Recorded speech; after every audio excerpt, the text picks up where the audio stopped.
স্বামীজি তিনি বলতেন নচিকেতার মতো হও। কেন এটা বলতেন?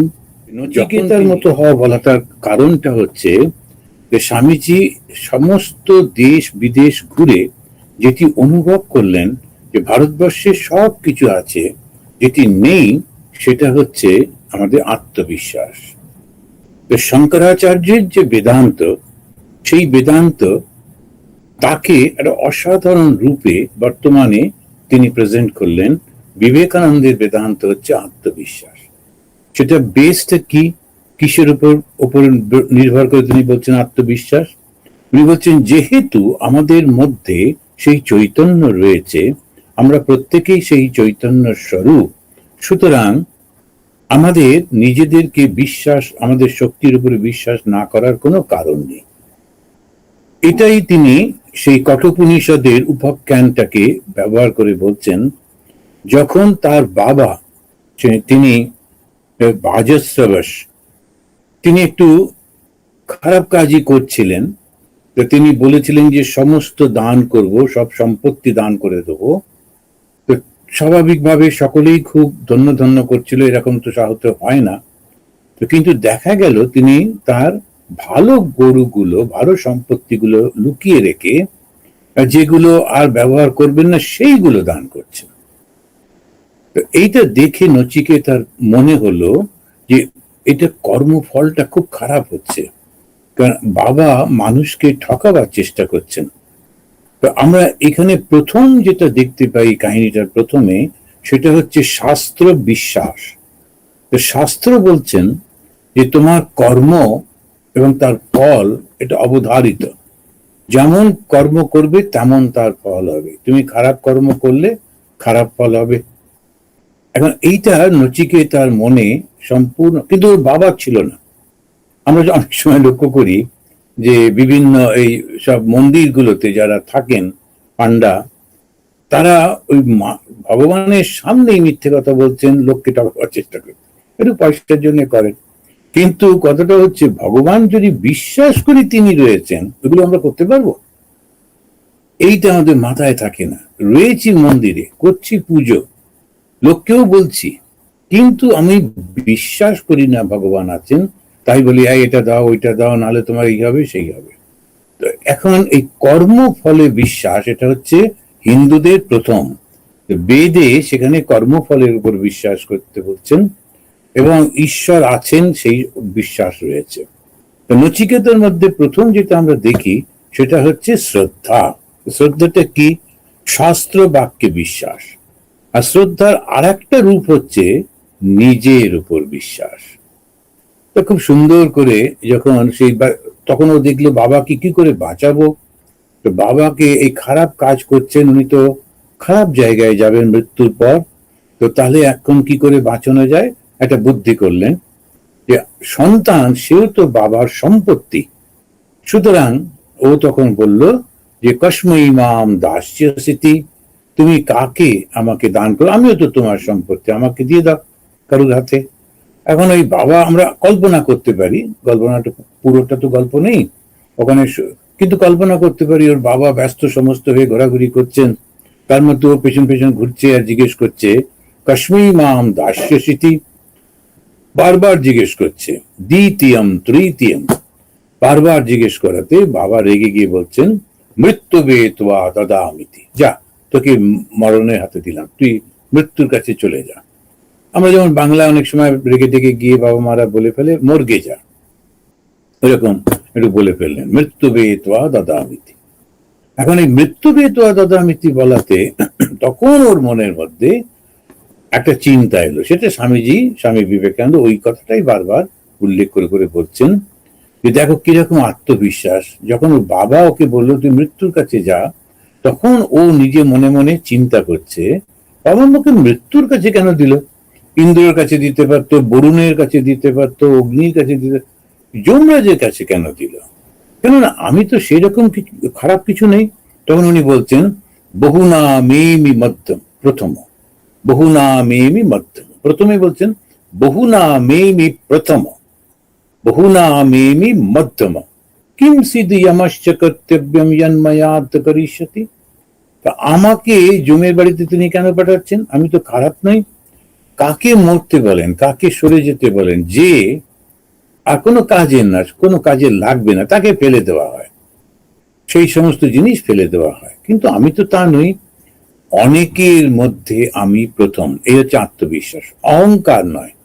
অহংকার আর আত্মবিশ্বাস, এই পার্থক্যটা না বুঝতে পারলে ভুল হয়ে যাবে। অহংকার না, আত্মবিশ্বাস। এবং সেখানে বলছেন আমি অনেকের মধ্যে প্রথম, সবার মধ্যে আমি প্রথম তা বলছেন না, অনেকের মধ্যে। আমার থেকেও কেউ কেউ ভালো আছে, কিন্তু আমি অনেকের মধ্যে প্রথম, আবার অনেকের মধ্যে দ্বিতীয়। বহুনাম এমি প্রথম, বহুনাম এমি দ্বিতীয়। কিন্তু আমি তৃতীয় কখনো নই, অর্থাৎ আমি ওয়ার্থলেস নই, আমি একেবারে কোনো কাজের নই, তা কখনো হয় না। কিমসিদ ইয়ামাস্য কর্তব্যম, তাহলে জমের কাছে কেন আমাকে পাঠানো হলো? স্বামীজি এইটার উপরে নির্ভর করে সারা ভারতবর্ষকে জাগিয়ে তোলবার চেষ্টা করছেন। উনি বলছেন, ওরে তোরা নেই নেই করে কি নেই হয়ে যাবে? আত্মবিশ্বাসী হওয়া। আমাদের এখন যে সমাজের মধ্যে দেখতে পাই, সেটা হচ্ছে চালাকি। কিন্তু চালাকি করছে, লোক ঠকাবার চেষ্টা করছে, বিভিন্ন সামাজিক এবং অর্থনৈতিক কারণে এটা হচ্ছে। কিন্তু বুদ্ধি প্রচন্ড, যেভাবেই হোক সে চালাকিটা করছে। আমাদের এখন হয় মাঝে মাঝে, এখন তো সব নানা রকম কম্পিউটারের ব্যাপার, তো ওই দেশে ওইখানেই বসে বসে, হায়দ্রাবাদে কিংবা কলকাতায় বসে বসে ওরা এই ওয়েস্ট আমেরিকার লোকেদের একটু ভয় দেখায়। এই আমেরিকাতে সোশ্যাল সিকিউরিটি আছে, তো তাদের মতো করে গলা করে এরকম খুব সুন্দর আমেরিকান প্রোনাউন্সিয়েশনে এরকম বলবে, আপনার সোশ্যাল সিকিউরিটি নাম্বার বলুন, নইলে আপনাকে অ্যারেস্ট করা হবে, আপনি এই করেছেন সে। লোকটা ঘুম থেকে উঠে হঠাৎ এরকম ফোন পেয়ে ঘাবড়ে গিয়ে সিকিউরিটি নাম্বারটা বলে ফেলে, তখন ওর টাকাগুলো লুট করে নেয় ব্যাংক থেকে, এসব করে টোরে। এরকমই একটা ঘটনা আমার সামনে একজন এসে কান্নাকাটি করতে করতে বললেন, হঠাৎ করে এরকম জিজ্ঞেস করলো, আমি বুঝতে পারলাম না, বলে ফেলেছি, এখন কি হবে? যারা অন্যরা ছিলেন, যারা মানে ভক্তরা একটু যারা বয়স্ক, তারা বললেন তুমি পুলিশে একটা করে রাখো ইত্যাদি। আমি আমার সামনে ঘটনাটা ঘটলো, আমি শুনলাম। উমার তার 3 দিন পরে আমাকে ফোন করছে, আর ঠিক ওই রকম সুন্দর আমেরিকান প্রোনাউন্সিয়েশনে ওই একই কথা বলছে। তখন আমি হিন্দিতে বললাম যে বেটা इतना अच्छा अंग्रेजी सीखे हो तो चोरी क्यों करते हो, थोड़ा कुछ काम काज करो। ওই যে ফোন রেখে দিল, আজ পর্যন্ত আর আমাকে ডিস্টার্ব করেনি, কোনো সমস্যা নেই। এখন কথাটা হচ্ছে, এই আমি ওদের অ্যাপ্রিসিয়েট করি কেন, কি বুদ্ধি দেখুন, সব জানে কিরকম ভাবে প্রোনাউন্সিয়েশন, আমেরিকান প্রোনাউন্সিয়েশন কি করে করে, গলাটা ভারী করে করতে হয়, সবগুলো জানে। তার মানে বুদ্ধিটা আছে, কিন্তু যাচ্ছে খারাপ দিকে। চুরিটা না করে যদি ও ভালো কাজ করতো, তাহলেই কিন্তু খুবই উপকার হতো। তার ভালো কাজ করে না কেন? আত্মবিশ্বাস আছে, কিন্তু সেটাকে প্রয়োগ করছে একটা খারাপ দিকে। কেন প্রয়োগ করছে খারাপ দিকে? তার কারণ শ্রদ্ধাটা নেই।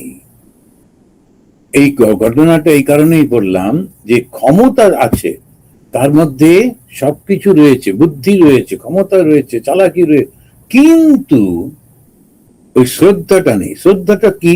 শ্রদ্ধা হচ্ছে শাস্ত্র বাক্যে বিশ্বাস। শাস্ত্র বাক্য কি বলছেন? যে কর্মটা খুব ডেঞ্জারাস জিনিস, এই কর্মের জন্য বারংবার আমরা ঘুরে ঘুরে আসি, বারংবার আমরা জন্মগ্রহণ করি, আর বারংবার কষ্ট পাই। এই জন্ম মৃত্যু জরা ব্যাধি চক্রের মধ্যে ঘুরতে থাকি। সেজন্য কর্মটা খুব সাবধানে করতে হবে। কারণ এই কর্ম যখন বলি, তখন মনে হয় যে হাতে পায়ে যে কর্মগুলো করি সেইটা, এই এখানে যাচ্ছি, ওকে রিলিফ দিচ্ছি, এখানে করছি, ওই করছি, ওটা একটা কর্ম তো বটেই, কিন্তু মনে মনে যে চিন্তাগুলো করছি ওটাও কর্ম। সুতরাং মনে মনে যদি আমি নেগেটিভ চিন্তা করি, তো সেটাও কিন্তু কর্ম, এবং সেটা খারাপ ফল হয়। আর শুধু তাই না, ভাষাতে কথা দিয়ে যদি কাউকে অপমান করি, মজা করে করে তাকে কষ্ট দিই, সেটাও কর্ম, খারাপ কর্ম। আবার যখন কাউকে কথা দিয়ে উৎসাহিত করি, সেটা সৎকর্ম। যেটা স্বামী বিবেকানন্দ করলেন, তো তিনি কথা দিয়ে, ভাষণ দিয়ে সমস্ত ভারতবর্ষটাকে জাগ্রত করে তুললেন।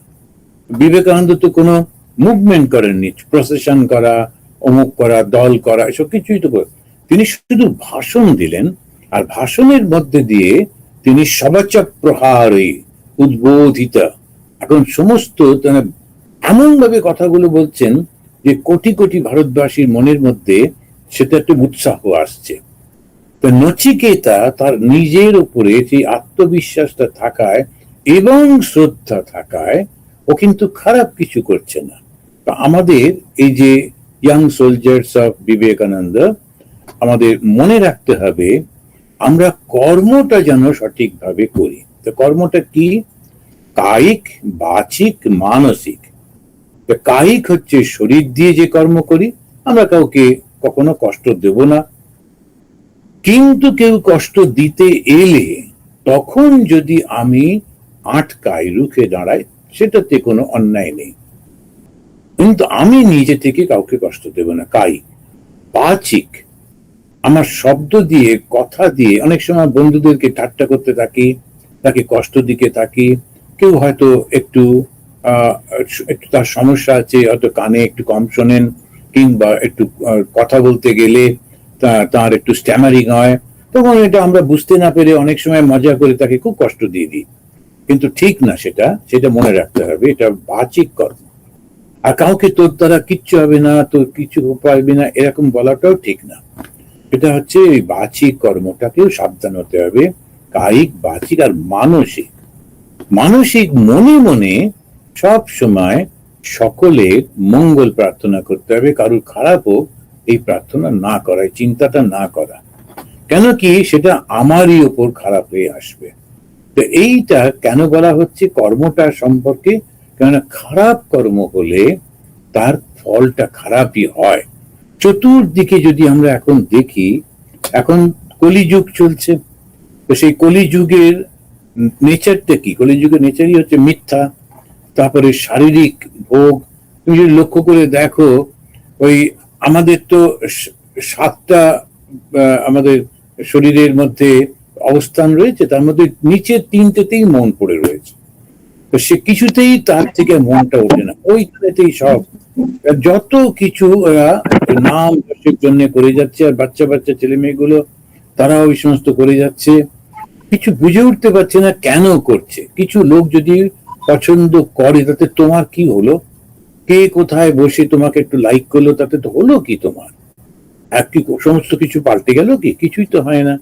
সুতরাং ওইগুলো একটু মাথায় রেখে বিচার করে নিচের উপরে শ্রদ্ধা রাখতে হবে, যে আমি হয়তো বা পড়াশোনাটা অত ভালো নই, ম্যাথমেটিক্সে কিংবা ইংলিশে কিংবা সায়েন্সে, কিন্তু আমি কাজে কর্মে খুব ভালো।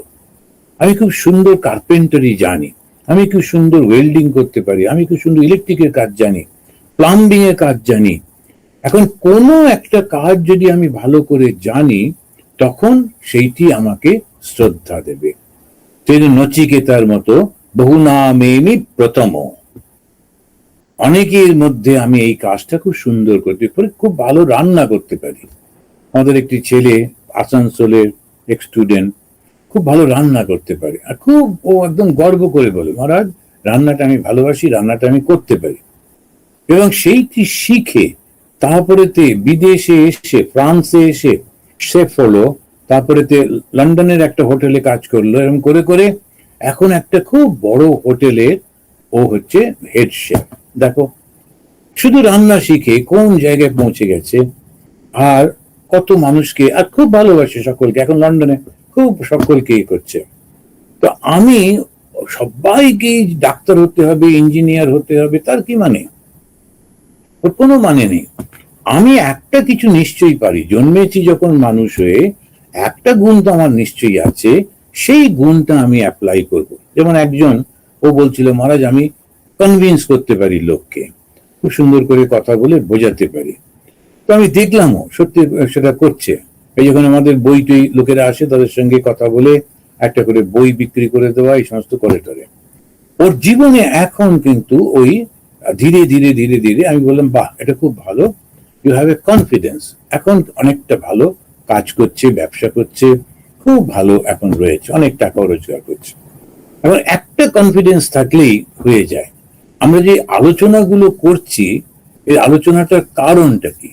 যাতে আমাদের নিজের জীবনে সেটা প্রতিফলিত হয়। যদি তা না হয়, তখন ওই তোর বড়ি খাড়া, খাড়া বড়ি তোর, বাংলায় বলে।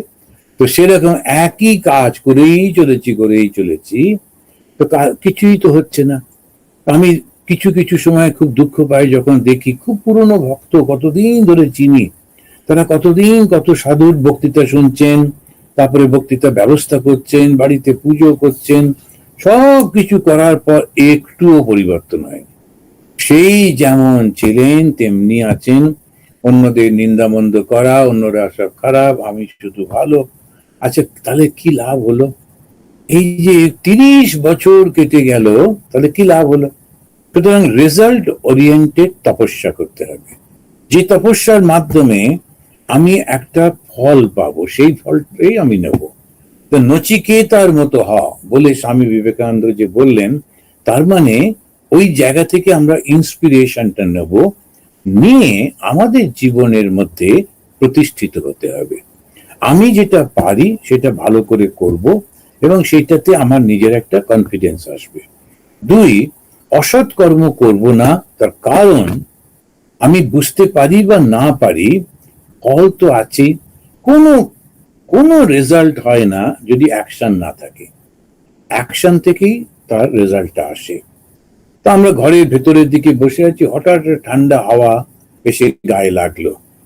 তার মানে কি, ওই সামনে যে দরজাটা কেউ খুলেছিল, সেই জন্যই ঠান্ডা হাওয়াটা ঢুকলো। মানে একটা কর্ম হয়েছে এবং তার ফলটা, কর্মটা আমরা দেখতে পেলাম না, দরজাটা কেউ খুলেছে দেখতে পেলাম না, কিন্তু ফলটা অনুভব করলাম, ঠান্ডা হাওয়াটা গায়ে এসে লাগলো। তেমনি হঠাৎ করে আমরা কেউ কেউ দেখছি যে ভীষণ কষ্ট পাচ্ছে, তাই হচ্ছে। কেন হয়? আমাদের তাকে সাহায্য করা দরকার, তাকে রিলিফ দেওয়া দরকার, সব করব, কিন্তু ওর কপালটা ওরকম হলো কেন? এইটা ভাবতে হবে। নিশ্চয়ই কোনো না কোনো সময় একটা না একটা খারাপ কাজ হয়েছিল।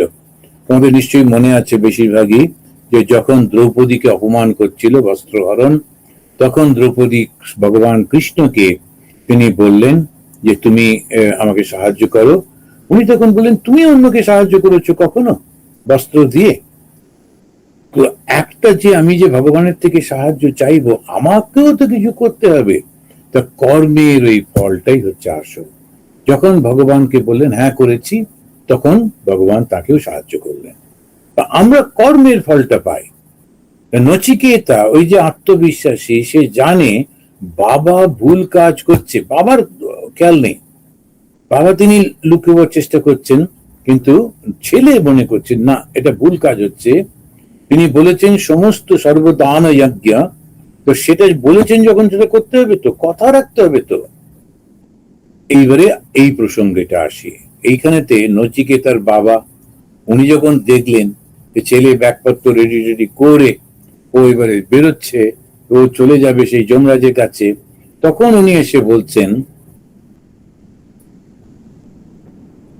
যে আমি তোমাকে সত্যি সত্যি মৃত্যুর কাছে যেতে বলিনি, মুখ দিয়ে বেরিয়ে গেছে, এমনি রেগে গিয়ে বলে ফেলেছি, ওটা মানতে হবে না। তখন নচিকেতার কথাগুলো, তখন উনি বলছেন যে অনুপস্য যথা পূর্বে প্রতিপস্য তথা অপরে শস্যমেব মর্ত পচ্যতে শস্যমেব অজায়তে পুনঃ। বাবা দেখো, তুমি অতীতের দিকে তাকিয়ে দেখো, আমাদের যে সমস্ত পূর্বপুরুষ কথা দিয়ে কোনো দিন কথাটা ভঙ্গ করেননি, কিন্তু যদি তুমি শুরু করো কথা দিয়ে কথা না রাখো, তখন কিন্তু তোমার আমাদের জীবনটা হয়ে যাবে ওই ঘাস পালার মতো, জন্মানো আর মরা, জন্মানো আর মরা। ওই যে ঘাসগুলো জন্মেই চলেছে, তাতে এরকম ভাবে আমরা জন্মাবো আর মরবো, কোনো দাম নেই এই জীবনের। সেই জন্যে কথা যখন দিয়েছি, কথাটা রাখতে হবে। তো ধর্মটা কি? ধর্ম হচ্ছে প্রথমে বিশ্বাস। কিসের উপর বিশ্বাস? শাস্ত্র বাক্যে বিশ্বাস। শাস্ত্র কি বলছে? যে কর্মের ফল তোমাকে ভোগ করতেই হবে। সুতরাং খারাপ এবং ভালো কর্মটা সম্পর্কে সচেতন থাকবো। আমি এমন কিছু করব না যাতে খারাপ কর্ম হয়। আজকাল যেটা খুব ভয়ঙ্কর হয়েছে, ফোনের মধ্যে মেসেজ এসে যাচ্ছে এবং মনে হচ্ছে যেন একটা কি ভয়ঙ্কর হয়ে গেল, এই হলো। কিন্তু কিছু রাজনৈতিক দল তাদের নিজেদের সুবিধের জন্য একটা খবর পাঠাচ্ছে সবার কাছে, স্বাভাবিক, ওরা তো করবেই। আমি কি করব? প্রথমেই উত্তেজিত হয়ে গিয়ে সেই খবরটা আমার 50টা বন্ধুকে জানিয়ে দিলাম, দিয়ে বললাম দেখ কি হচ্ছে আমাদেরও। কিন্তু পরে দেখা গেল ওটা কিছুই হয়নি। আমি না বুঝে ওই পাপ কর্মের মধ্যে ঢুকে গেলাম। সেই জন্যে যখনই যে যা বলুক, আগে ভালো করে নিজে বুঝে এটা কি সত্যি ঘটনা, দেখি কি ব্যাপার, তারপরে তে করবো। এখন এমন অবস্থা হয়েছে, এআই একটা এসছে না, আর্টিফিশিয়াল ইন্টেলিজেন্স, সে তো যা খুশি করে যাচ্ছে, আর ওটার মাধ্যমে লোকেরা এসব নানা রকম করছে টচ্ছে। তো এই যে যখন রাজনীতি হচ্ছে ক্ষমতার জন্য, তাতে ওরা ছল বল কৌশল এসব নানা রকম করতে থাকে এবং করে, ওটা ঠিক আছে ওদের জন্য। কিন্তু আমরা যারা ওটার মধ্যে কেন ঢুকতে যাব? আমাদের হচ্ছে ধর্ম। ধর্মটা কি, যেটা সত্য সেটাকেই ধরে রাখবো। তো আমি ওই ব্যাপারে উত্তেজিত হয়ে না পড়ে, এক একটা ঘটনা, আনন্দবাজার আমাদের হই হই করে একটা ঘটনা দেয় এবং তাতে উত্তেজিত হয়ে আমরা করতে থাকি। পরে দেখা গেল ঘটনাটার কেন কিছু নেই, বেশি নেই, এরকম করে টোরে অনেক সময় আমরা ভুল করে ফেলি। ওই কর্মটা খুব সাবধান হতে হবে। আমি কোনটা করব বুঝে করব, সেই প্রথম। এইটা করবার জন্য আমাদের বিশ্বাস রাখতে হবে শাস্ত্র বাক্যে। আরেকটা হচ্ছে কথা দিয়ে কথা রাখতে হবে। কথা দেবার আগে 100 বার ভেবে নিতে হবে, এটা কি আমি বলবো, এটাকে আমি করব। তারপরে ভগবান শ্রীরামকৃষ্ণ দেব গেছেন বড় বড় লোকেদের কাছে, তাদের মধ্যে একজন হচ্ছেন বিদ্যাসাগর মশাই। তো বিদ্যাসাগর মশাই তিনি ঠাকুরকে ঠাকুর বলেন তুমি দক্ষিণেশ্বরে আসবে, বলে হ্যাঁ যাবো, কিন্তু এলো না। বিদ্যাসাগরের মতো লোক কথা দিয়ে কথা রাখলো না। কেন কি? তার ধারণা ছিল না, বা সেরকম হয়তো মনে করেননি এদের তো সাধারণ কথা রাখতে হবে বলে। কিন্তু যারা আধ্যাত্মিক পথে যাচ্ছে, যারা ভালো হতে চায়, ভালো করতে চায়, তাদের ওইটা খেয়াল রাখতে হবে। কাউকে এমন কোনো কথা দেব না যেটা আমি রাখতে পারবো না। রাজনীতি যখন হয়, ভোট টোট হয়, সমানে বলতে থাকে, কিন্তু ওরা জানে ওরা রাখবে না, আমরাও জানি ওরা রাখবে না, কিন্তু তবু উত্তেজিত হয়ে ভোটটা দিয়ে দিই। ওটাতে ওগুলো যা করছে করুক, আমার নিজের জীবনে কোনটা করব? যদি কথা দিই, কথা রাখতে হবে। নরেন্দ্রনাথ 17-18 বছরের ছেলে, সে যখন ঠাকুরের কাছে এলো, ঠাকুর তাকে দেখলেন কলকাতায়, দেখে বললেন তুমি দক্ষিণেশ্বরে আসবে, তো মশাই চেষ্টা করব। ঠাকুর খুব খুশি হলেন, কেন কি ও ঠিক জানে না পারবে কি পারবে না। সুতরাং কথা দিয়ে কথা রাখতে হবে। রামচন্দ্র তিনি বলছেন তার বাবাকে, না কথা দিয়ে কথাটা রাখতে হবে। নচিকেতা তার বাবাকে বলছেন যে না কথা দিয়ে কথা রাখতে হবে। এই কথা রাখাটাই ধর্ম। আমরা এই যে ধার্মিক বলি, আসলে না আমরা ঠিক জানি না যে কোনটা ধর্ম। সেই জন্যে থালা সাজিয়ে সুন্দর করে মন্দিরে গিয়ে পুজো দেওয়া, ওটা আমরা বুঝি। তারপরে খুব সুন্দর করে আলো টালো লাগিয়ে দুর্গা পুজো করলাম, ওইটা বুঝি ধর্ম। কিছু গরিব মানুষকে একসঙ্গে বসিয়ে রাস্তার পাড়ে বসিয়ে খেতে দিয়ে দিলাম, ওটা মনে করি ধর্ম। কিন্তু ধর্মটা যে প্রতিদিন প্রতি মুহূর্তে নিজেকে সংশোধন করা, সেইটা আমাদের খেয়াল থাকে না। খুব ধার্মিক ভাবে সকালবেলায় উঠে গুনগুন করে একদম ভজন গাইতে গাইতে অন্যের বাড়ির ফুল চুরি করে নিয়েছে পুজো করি। প্রথমেই তো গোলমাল হয়ে গেল। অন্যের বাড়িতে ফুল তুলে নিয়ে এসে সে পুজো করলো এবং মনে করলো না আমি তো পুজো করছি, আমি ধর্ম করছি। আসলে তো চুরি করলো। ওই ফুল কি ঠাকুর নিতে পারেন? কখনো নিতে পারেন না, ওই বুদ্ধিটা মাথায় নেই। কিন্তু ভীষণ ধার্মিক, সেই একেবারে 4:30-5টায় উঠে যাবে অন্ধকার থাকতে। তারপরে তে ভালো করে মানে মাথায় চাপা টাপা দিয়ে, আবার শ্যামা মা কি আমার কালো, হয়তো এই গানটা গুনগুন করে গাইতে গাইতে সে চললো, যে চুরি করছে। তো খেয়ালই নেই যে সে চুরি করছে। সেই জন্যে বুদ্ধদেব বলছেন অপ্রমত্ত হব। অপ্রমত্ত মানে ঠিক করে বোঝো, যে তুমি কি করছো, ও করছে চুরি, ভাবছে পুজো পুজো, এখন ওকে বোঝাবে কে? সেই জন্যে ওই জিনিসটা মনে রাখতে হবে যে আমরা যারা ইয়াং সোলজার্স অফ বিবেকানন্দ, এই সোলজার শব্দটার মধ্যে একটা বীরত্ব বীরত্ব ভাব থাকে। আর সোলজার মানেই গিয়ে সকলকে মারবো গুলি করবো তা তো নয়। সোলজার মানে হচ্ছে সেই যে সৈনিক, সে সবসময় অ্যালার্ট থাকে। এই অ্যালার্টনেসটা কি? যে আমি কখনো ভুল করব না। আমি প্রথমেই চিন্তা করতে পারছি ওকে না বলে যে ফুলটা তুলছি, তো না বলে তোলাটাই তো চুরি হয়ে গেল। ওকে বলেই তুলি না, দাদা আমার একটা পুজো করবো আর দুটো ফুল তুলবো আপনার কাছ থেকে, আপনার গাছে রয়েছে অনেক, বলে নাও না। ভগবান শ্রীরামকৃষ্ণ আবার উদাহরণ দিই, তিনি একটা লেবু খেতেন প্রতিদিন। আর ওই যে একটা লেবু গাছ ছিল, প্রচুর লেবু হয় দক্ষিণেশ্বরের ওখানে। ওর মালিক বলেছিল হ্যাঁ আপনি একটা কেন, নিয়ে যান 100টা করে। কিন্তু ওই একটা করে তুলে আনতো, ওনার ভক্ত এসে দিত। তুমি ভেবে দেখো, একদিন ওই লেবুটা তিনি চেষ্টা করছেন কিন্তু এক ফোঁটা রস ওনার পাতে পড়ছে না। তখন ঠাকুর দুবার তিনবার চেষ্টা করার পর বললেন আচ্ছা গিয়ে খবর নে তো, ওই মালিক কি বদলে গেল? এই লেবুটা আমি খেতে পাচ্ছি না কেন? এই হচ্ছে শ্রীরামকৃষ্ণ। আমরা যে শ্রীরামকৃষ্ণকে ভক্তি করি, শ্রীরামকৃষ্ণকে দেবতা বলি, এইটা হচ্ছে একেবারে সত্যে প্রতিষ্ঠিত। এবারে না না তা কেন হবে, একটা লেবু তো আপনি খেয়ে নিন, উনি খেতেই পাচ্ছেন না। এবারে গিয়ে যখন খবর নিল, একদম তার আগের দিন ওই জমিটা বিক্রি হয়ে গেছে অন্য একটা লোকের কাছে, এবং সেই লোকটার থেকে তো পারমিশন নেওয়া হয়নি যে তোমার গাছ থেকে কি লেবু নেবো। সেই কারণে ঠাকুর সেই লেবুটি খেতে পারলেন না। আমরা এই ভগবানকে পুজো করি, এটা মনে রাখতে হবে।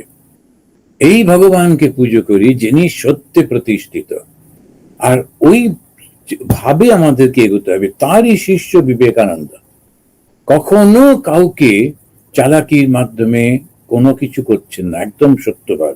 তো নচিকেতা কি করলো? প্রথমে শ্রদ্ধা। কিসের উপর শ্রদ্ধা? শাস্ত্র বাক্যে শ্রদ্ধা। শাস্ত্র কি বলে? যে কখনো তুমি কথা দিয়ে কথাটা ভেঙো না। আমরা সমস্ত ব্যাপারে কথা দিই। যখন আমাদের বিয়ে হয় তখন দেখবেন কথা দিচ্ছে, ওই যে 7 পাক ঘুরে 7 পাকেতে প্রতিজ্ঞা করে, 7টা প্রতিজ্ঞা করে।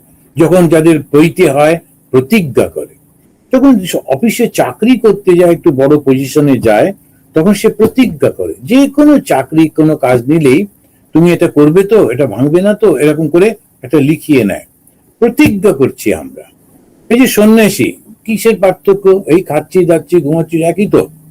আমরা প্রতিজ্ঞা করেছি যে আমরা কখনো অন্যের ক্ষতি করব না, আমার এবং অন্য এই চিন্তাটাই করব না, সবাই আমার কাছে সমান, সমদৃষ্টি সম্পন্ন হব।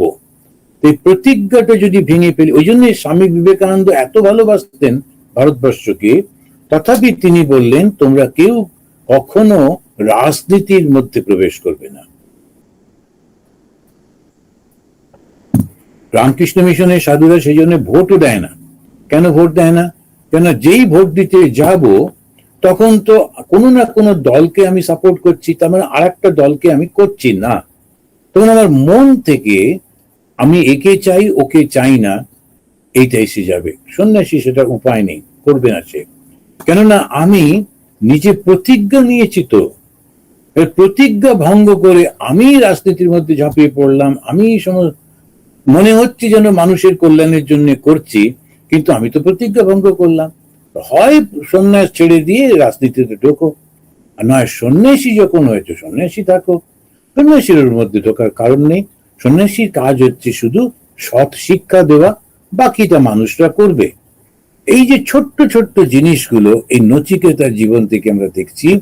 নচিকেতা গিয়ে যমরাজের কাছে গিয়ে পৌঁছেছেন। যমরাজ তখন বাড়িতে ছিলেন না, কোথাও বেড়াতে গেছেন। এখন অন্য লোকেরা বলছে আসুন আসুন ভেতরে বসুন, খাওয়া দাওয়া করুন, আমাদের গেস্ট হাউস আছে, থাকুন, তারপরেতে যমরাজ আসবেন, আপনি কথা বলবেন। না, যার বাড়ি সে যদি ঢুকতে না বলে আমি তো ঢুকতে পারি না। তোমরা কারা? তোমাদেরকে কি ভার দিয়েছে? যমরাজ যদি বলে যেতেন যে আমি থাকছি না, আপনি আসুন, এরা বলে দেবে ব্যবস্থা, তাহলে ঠিক ছিল। সেরকম তো কথা হয়নি। আমি তো না বলেই এসে গেছি, আমি অতিথি, এবং বাড়ির যিনি মালিক তিনি না বলা পর্যন্ত আমি তার বাড়িতে ঢুকবো না। এখন এই যে ঘটনাটা চোখে আমরা পড়ছি, জানছি, ওটা আমাদের সত্যিকারের শিক্ষাটা কি নিচ্ছি? শিক্ষাটা কিন্তু বুঝতে পারি না তো। যিনি ওনার, যিনি মালিক, তিনি না বললে আমরা এটা করতে পারি না। একবার আমি তখন ব্রহ্মচারী, বেলুড় মঠ থেকে কতগুলো বই টই নিয়ে আমি ফিরছি। তো দুপুর বেলায় গরম কাল, আর বইগুলো খুবই ভারী, অনেকগুলো বই একটা ব্যাগে করে নিয়ে আমি দাঁড়িয়ে আছি বাসের জন্য। সেই সময় স্বামী লোকেশ্বরানন্দজি, আমরা অনেকেই জানেন, একটু পুরনো যারা তারা তো জানেই, তিনি আমাদের গোলপাড় রামকৃষ্ণ মিশনের ছিলেন, নরেন্দ্রপুর প্রতিষ্ঠা করেছিলেন। স্বামী লোকেশ্বরানন্দজি আমাদের খুব শ্রদ্ধেয় স্বামীজি, উনি গাড়ি করে বেরোচ্ছিলেন। আমাকে দেখে গাড়ি থামিয়ে ডাকলেন, এই তুমি কোন দিকে যাবে? আমি বললাম মহারাজ কলকাতায় যাব, অদ্বৈত আশ্রমে। তিনি বললেন তাহলে তুমি উঠে পড়ো। তা আমি উঠলাম একটু কুণ্ঠার সঙ্গে, আমার জন্য মহারাজের অসুবিধা না হয়। বড় গাড়ি, অসুবিধা ছিল না। আমি বললাম মহারাজ আমাকে হাওড়ায় নামিয়ে দিন, আমি বাসে করে চলে যাব। উনি বললেন তা সে তো বটেই, তুমি যেতেই পারো, তবে অদ্বৈত আশ্রমের পাশ দিয়েই আমরা যাবো গোলপার্কে, সুতরাং হাওড়ায় কেন, অদ্বৈত আশ্রমেই নামিয়ে দেবো। এবারে দরজার কাছে এসে নামলেন। আমি তখন ব্রহ্মচারী, আমি যেমন বলে, আমি তখন ওনাকে বললাম মহারাজ আপনি আসুন একটু অদ্বৈত আশ্রমের ভেতরে, একটু চা কিংবা শরবত খেয়ে যাবেন। তখন উনি বললেন যে তুমি কিন্তু এখানকার ইনচার্জ নও, তুমি আমাকে নেমন্তন্ন করতে পারো না, নেমন্তন্ন করা তোমার উচিত না। এখানকার যিনি ইনচার্জ তাকে বলো যে তোমার ইচ্ছা আমাকে একটু চা খাওয়ানোর, তিনি যদি আমাকে ফোনে ডাকেন আমি আসবো। তখন আমি ঠিক বুঝিনি একটা আশ্রমের মধ্যে এলে কি ক্ষতি, কিন্তু পরে যখন আমি শাস্ত্রগুলো পড়ছি তখন মনে হলো মহারাজ ঠিক বলেছিলেন। বাড়ির যিনি কর্তা তিনি না বললে আমি ঢুকতে পারি না, আমার অধিকারই নেই। আমাদের এইসব ভক্তরা তারা যেখানেই বেড়াতে যান মহারাজ চলে আসবেন বলে একটা বলে দিয়ে আসে। এখন আচ্ছা তুমি তো আশ্রমের সঙ্গে কোনো কিছু নেই, আবার ওর নেমন্তন্নতে তিনিও লাগাতে লাগাতে চলেও এলেন। এখন সমস্যাটা হলো আমাদের যে একই কথা, আমি তো না ডাকিনি, এখন কে ডাকলো আর কে এলো মাঝখানে আমি কি করি? এই সমস্যাগুলো হয়ে যায়, কেননা এটা যে ধর্ম সেটা তার মাথায় আসছে না। ও মনে করছে এটা বলে দিলেই হলো, কিন্তু বাড়ির কর্তা যতক্ষণ না বলছে ততক্ষণ যেতে পারি না, তার কারণ ওটা তোমার জায়গা না। ওই যে লেবুর যে গাছ যে কিনেছিল সেই যখন আবার বলল আচ্ছা বেশ তো ঠাকুর একটা করে নিতে চান, ঠিক আছে কোনো অসুবিধা নেই, রোজ এসে একটা করে নিয়ে যাও, তখন আবার ঠাকুর সেটা খেতে পারলেন। তো এই শ্রীরামকৃষ্ণের কাছ থেকে আমরা দেখি সত্য কাকে বলে, তিনি করতেই পারতেন না। নচিকেতার কাছে দেখছি ও যমরাজের দরজায় গিয়ে বসে আছে, 3 দিন ধরে বসে আছে। বসে থাকার পর তিনি যখন যমরাজ এলেন তখন ওর মন্ত্রীরা বলছেন যে এ সৎ ব্রাহ্মণ 3 দিন 3 রাত তোমার জন্য দরজার কাছে অপেক্ষা করছে, এখন তাড়াতাড়ি করে গিয়ে তুমি ওকে রিসিভ করো, তা না হলে তোমার সমস্ত সৎকর্ম নষ্ট হয়ে যাবে। তো যমরাজ এলেন, এসে তিনি বললেন তুমি 3 দিন বসেছিলে আমার জন্য, আমি তোমাকে 3টে বর দেব। এবারে নচিকেতা দেখো কিরকম ভাবে বরগুলো চাইছেন। তিনি প্রথম বরটা চাইলেন নিজের জন্য, বললেন বেশ ঠিক আছে তুমি এরকম করো, আমি জানি আমাকে এরকম চলে আসতে হয়েছে বলে আমার বাবা খুব কষ্ট পাচ্ছেন, যমের কাছে গেলে তো আর কেউ ফেরেন না, সে তো মারাই যায়, যম রাজ্য থেকে কে ফিরবে, নচিকেতা ছাড়া আর কেউ ফেরেনি। সুতরাং ওই যমরাজের কাছে চলে এসছি, তো বাবা খুব কাঁদছেন তার এই কর্মের জন্য, কিন্তু আমার তো উপায় নেই, আমাকে তো ধর্ম পালন করতে হবে, কথা রাখতে হবে। বাবা বললেন যাও, তো যেতে তো হবে, তা তুমি প্রথম আমাকে বর দাও যাতে আমি ফিরে যেতে পারি। খুব চালাক ছেলে, যাতে ও প্রথমেই নিয়ে নিচ্ছে যাতে আমি তোমার কাছে বরাবর থাকবো না, এমনি এসেছি, বাবা কত বলেছেন বলে এসেছি, কিন্তু আমার এখনো মরবার ইচ্ছাই নেই। সুতরাং আমি যাতে ফিরে যেতে পারি, আমাকে দেখে যেন ওরা চিনতে পারেন এবং খুশি থাকেন।